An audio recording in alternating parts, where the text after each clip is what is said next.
How many roads must a man walk down before you call him a man? How many seas must a white dove sail before she sleeps in the sand? How many times must the cannonball fire before they forever ban? The answer, my friend, is blowing in the wind. The answer is blowing in the wind. ভাই আমরা যেটা জানি আপনি পেশায় একজন রিক্সা চালাচ্ছেন, তো এত সুন্দর আসলে গান, একটা ইংরেজি গান পরিবেশনা করলেন যেখানে আমরা যারা হয়তো কিছুটা পড়াশোনা জানে বা জানি আমরা ইংরেজিতে কথা বলতে গেলে আমাদের বেঁধে যায়, আমরা ফ্লুয়েন্টলি কথা বলতে পারি না, সেখানে আপনি একটি ইংরেজি গান গেলেন। কোথাও কি শিখেছেন বা কিভাবে সম্ভব? আমি স্কুলে অল্প বিস্তর পড়াশোনা করেছি এবং সেখানে প্রথম শ্রেণী থেকে আমি যে পর্যন্ত স্কুলে পড়েছি ইংলিশ কারিকুলাম বই ছিল এবং সেইখানে আমি বেসিক ইংরেজিটা ভালোভাবে শেখার চেষ্টা করেছি, ভোকাবুলারি ডেভেলপ করার চেষ্টা করেছি। আমার একটা অন্য ধরনের একটা আগ্রহ ছিল, মানে এটা সাধারণভাবে খুব যে মনোযোগ দিয়ে এটা করেছি তা না, সামনে এসেছে স্বতঃস্ফূর্তভাবে যতটুকু পেরেছি আমি শিখে এসেছি।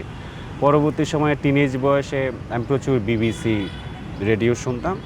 তখন হলো যে এটার একটা সেই বিবিসি রেডিও শোনার একটা প্রভাব ছিল। পরবর্তীতে আমি যখন আমাদের সময়ে ইউটিউব চলে এসেছে তখন নানা ধরনের ডকুমেন্টারি, সিনেমা, তারপর প্রচুর বইপত্র পড়ে এই লিসেনিং, স্পিকিং এই ব্যাপারগুলো হলো যে তৈরি হয়েছে। আপনি পড়াশোনার কথা বলেন একটু, যদি আপনার শিক্ষাগত যোগ্যতা, কারিকুলাম যে শিক্ষাগতটা আছে, এখানে আসি কোন পর্যন্ত পড়াশোনা করেছেন? আমার জন্ম 87 সালের 11ই ডিসেম্বর এবং আমি 1, 2 এই দুটো ক্লাস পড়েছি কি অথবা পড়িনি এটা আমার মনে নেই। আমি 94 সালে ক্লাস 3তে পড়ি। এরপর হলো 96 সালে আমি পঞ্চম শ্রেণী উত্তীর্ণ হই এবং পরে 97 সালে ঢাকায় চলে আসি এবং দীর্ঘ সময় ঢাকায় আসার পর আমার বাবা মা আমাকে বিভিন্ন স্কুলে ভর্তি করেছেন, কিন্তু আমি স্কুলে স্থায়ী হইনি অথবা স্কুলে পড়তে আমার ভালো লাগতো না।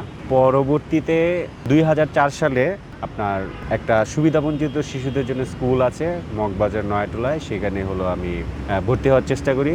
সেখানে 2004 সালের জুলাই ডিসেম্বর সেশনে 6 মাসে একটা ক্লাস শেষ করা হতো। কয়েক মাস আমি ট্রায়াল ক্লাস করি। এটা কারণ ছিল যে স্কুলের টিচাররা বুঝতে চেষ্টা করছিলেন যে আমি আসলে পরবর্তী ক্লাসগুলোর জন্য উপযুক্ত কিনা।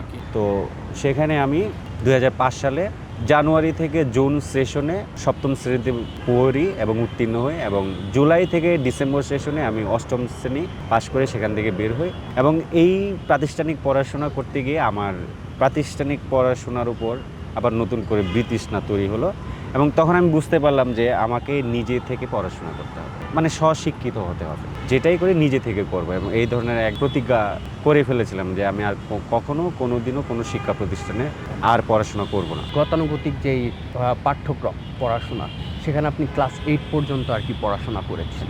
গান আপনি বাংলা গান, বিভিন্ন সময় ইংরেজি গান গেয়ে ইতিপূর্বে আপনি সামাজিক যোগাযোগ মাধ্যমে ভাইরাল হয়েছেন। অনেকে আপনার সম্পর্কে আসলে জানতে চায়, মানে আপনার গানের বিষয়টা যদি জানতে চায়, আপনি কি হাতেখড়িভাবে কোথাও গান শিখেছেন না এটাও নিজের ইচ্ছায়, স্ব উদ্যোগে শিখেছেন?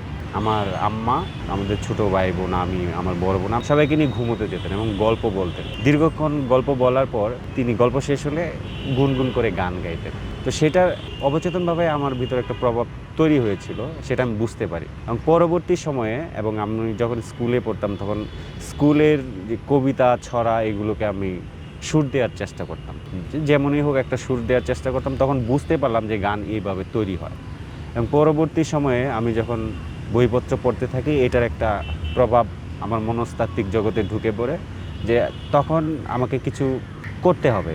তখন আমি প্রথম কবিতা লিখতাম, কবিতা লেখার চেষ্টা করতাম, কিছু লেখার চেষ্টা করতাম, ছোট গল্প লেখার চেষ্টা করতাম, এভাবে হচ্ছিল। তারপর একতারা শিখি, সেটা এখানেই ঢাকা ইউনিভার্সিটির চারুকলা অনুষদের সামনে আমার বন্ধু ও আমারই সমবয়সী, ওর নাম রুবেল, ও হলো একতারা বাজাতো, ওকে দেখে দেখে আমি একতারা বাজানো শিখেছি এবং তখন বুঝতে পারলাম যে নোটেশন এবং একটা নোটের সাথে হলো বিভিন্ন ধরনের তাল বাজে। তো এই বিষয়গুলো সম্পর্কে ধারণা হলো এবং আমি গান তৈরি করার দিকে মনোযোগী হলাম এবং এর পাশাপাশি আমি গিটারটা শিখি। গিটারটা হলো যে প্রথমে যখন 15, 16, 17 বছর বয়সে একটা গিটার জোগাড় করা কেনা, এটা একটা ফ্যান্টাসি ছিল, সবার কাছেই থাকে, আমার কাছে ওরকম ছিল। তবুও আমি অনেক সাধনা করে জোগাড় করেছিলাম এবং যেখানে যাকে পেয়েছি গিটার বাজাতে দেখেছি তাকে গিয়ে বিরক্ত করেছি। তাদের কাছ থেকে আমার যে জানার বিষয়গুলো ছিল, শেখার বিষয়গুলো ছিল, নোট, কর্ডস, রিদম, এই বিষয়গুলো হলো আমি বিভিন্ন জনের কাছ থেকে শিখেছি। আমার এক বন্ধু ছিলেন সজীব, তিনি চারুকলায় পড়তেন এবং উনি হলো একটা ব্যান্ডের সাথে জড়িত ছিলেন। তার কাছ থেকেও আমি নানা ধরনের দিক নির্দেশনা এবং গিটার বাজানোর ব্যাপারে অনেক পরামর্শ, টিপস এগুলো আমি পেয়েছি। আপনি গানের কথা বললেন, আপনি নিজে গান তুলতেন সেটাও বললেন, সুর দিতেন সেটাও বললেন। যদি বলি আপনি আসলে কতগুলো গান পারেন, আপনার নিজের তোলা সুর করা কতগুলো গান আছে আপনার ভান্ডারে? এটা আমি কখনো গণনা করিনি, তবে এটা হলো যে কমপ্লিট গান। এখন গানের হলো যে বিভিন্ন অবস্থা থাকে, যে লিরিক্স থাকে, তো তার সুর দেওয়া হয়নি, এবং কিছু গান থাকে যে তার লিরিক্সের যে পুরো কাঠামোটাই তৈরি হয়নি, হয়তো সেটার মুখ হয়েছে আবার অন্তরা হয়নি, এরকম ধরনের অনেক গান আছে। তো এটার সংখ্যাটা অসংখ্য, সেটা শ পেরিয়ে যাবে, কিন্তু কমপ্লিট গান আমি যেটা পরিবেশন করতে পারবো এর পরিমাণটা সর্বোচ্চ 40 হতে পারে। এটা কি নিজের তৈরি করা না বিভিন্ন জায়গা থেকে নেওয়া? শুধু নিজের লিরিক্স এবং নিজেরই সুর করা 40টা গান জি হবে। জি। সবাই যেরকমটা জানে আপনি একজন রিক্সা চালক, আপনি আসলে মূল পেশাই কি একটু যদি জিজ্ঞেস করি, জানতে চাইলে আপনার পেশাটা আসলে কি? আমি খুবই অগোছালো একটা মানুষ এবং ঝামেলাপূর্ণ কাজ, পরিশ্রমের কাজ এগুলো আমাকে দিয়ে হবে না, কিন্তু জীবনের প্রয়োজনে আমাকে নানা ধরনের পেশার সাথে সম্পর্ক তৈরি করতে হয়েছে। কোনো কারণে আমি রিক্সা চালিয়েছি কিছুদিন, গত 2 বছর ধরে আমি সিএনজি চালাচ্ছি। মাঝখানে হলো আমাদের সারা দেশে গ্যাস সংকট চলছিল, কিছুদিনের জন্য সিএনজি চালানোটা স্থগিত রাখি। অটোরিকশা কয়েকদিন চালিয়েছি, আবার সিএনজি অটোরিকশা চালালে শরীর ভারী হয়ে যায়, শরীরে শক্তি থাকে না।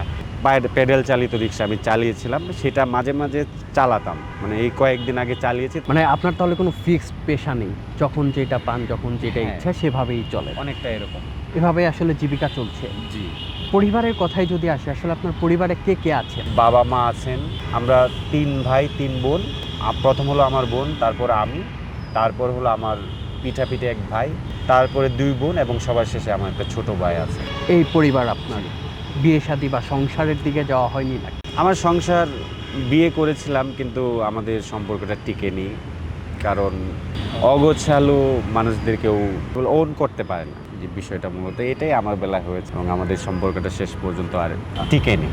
আপনি বললেন আপনার 40টা গান, লিরিক্স নিজের লেখা, নিজের সুর করা আছে। তো এই গানটাকে আসলে অ্যালবাম আকারে বা কখনো প্রকাশ করার ইচ্ছা আছে কিনা, এবং করার জন্য কখনো চেষ্টা করেছেন কিনা বা করবেন কিনা সুদূর ভবিষ্যতে?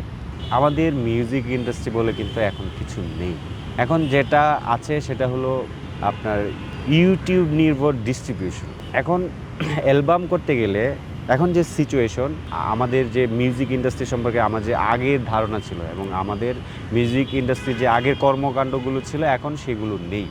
গানে প্রযোজনা প্রতিষ্ঠানগুলো বিনিয়োগ করে তারা হলো কিছুটা লাভের মুখ দেখতো, কিন্তু এখনকার পরিস্থিতি হলো অন্যরকম, যেখানে হলো প্রচুর টাকা পয়সা খরচ করে একটা গান রেকর্ড করে এবং সেটাকে চিত্রায়িত করে মিউজিক ভিডিও বানিয়ে সেটা ইউটিউবে ডিস্ট্রিবিউশন করলে অথবা অবমুক্ত করার পর তেমন এটার বেনিফিট পাওয়া যায় না। মিউজিক ইন্ডাস্ট্রিটা একটা ব্যবসা, এটা ব্যবসার উপর, এটা ব্যবসায়ী আমাকে বাস্তবটা স্বীকার করে নিতে হবে, এখানে আবেগের কোনো জায়গা নেই। তো বিষয়টা হলো যে আমি যখন মিউজিকটা শুরু করেছিলাম তখন মিউজিক ইন্ডাস্ট্রির অস্তিত্বটা কিছুটা ছিল। আমি যখন এক্সপিরিয়েন্স, মানে গানের বিষয়ে, ইনস্ট্রুমেন্ট, মিউজিক্যাল ইনস্ট্রুমেন্ট এবং এর ব্যাপারটা কি এসব বিষয়ে যখন অভিজ্ঞ হচ্ছিলাম, তখন হলো শেষ পর্যায়ে এসে মিউজিক ইন্ডাস্ট্রি একদম ধসে পড়ে। তখন সেখানে কোনো প্ল্যাটফর্ম ছিল না যে আমি গান রেকর্ড করব, করে এটাকে আমি জীবিকা নির্বাহের একটা উপায় অথবা মাধ্যম হিসেবে নিব, সেই সিচুয়েশন ছিল না। কিন্তু এখন এখানে যে বলার বিষয়টা সেটা হলো আমার কতগুলো গান তৈরি হয়ে আছে। এখন আমার শুধুমাত্র এটাকে দিয়ে জীবিকা নির্বাহ করার বিষয় নয়, সেখানে হলো যে আমি আমার চিন্তাগুলো মানুষের কাছে ছড়িয়ে দেব, আমি আমার চিন্তাগুলো এবং আমার চিন্তা থেকে বের করা কথাগুলো, গানগুলো আমি মানুষের কাছে পৌঁছে দেবো, সেটার একটা উদ্দেশ্য এখন আছে। এবং আমি চেষ্টা করছি নিজে থেকে এবং শুভাকাঙ্ক্ষীদের সহযোগিতা নিয়ে আমি কত দূরে এগিয়ে যেতে পারি, একটা এক্সপেরিমেন্টের মতোই আছে।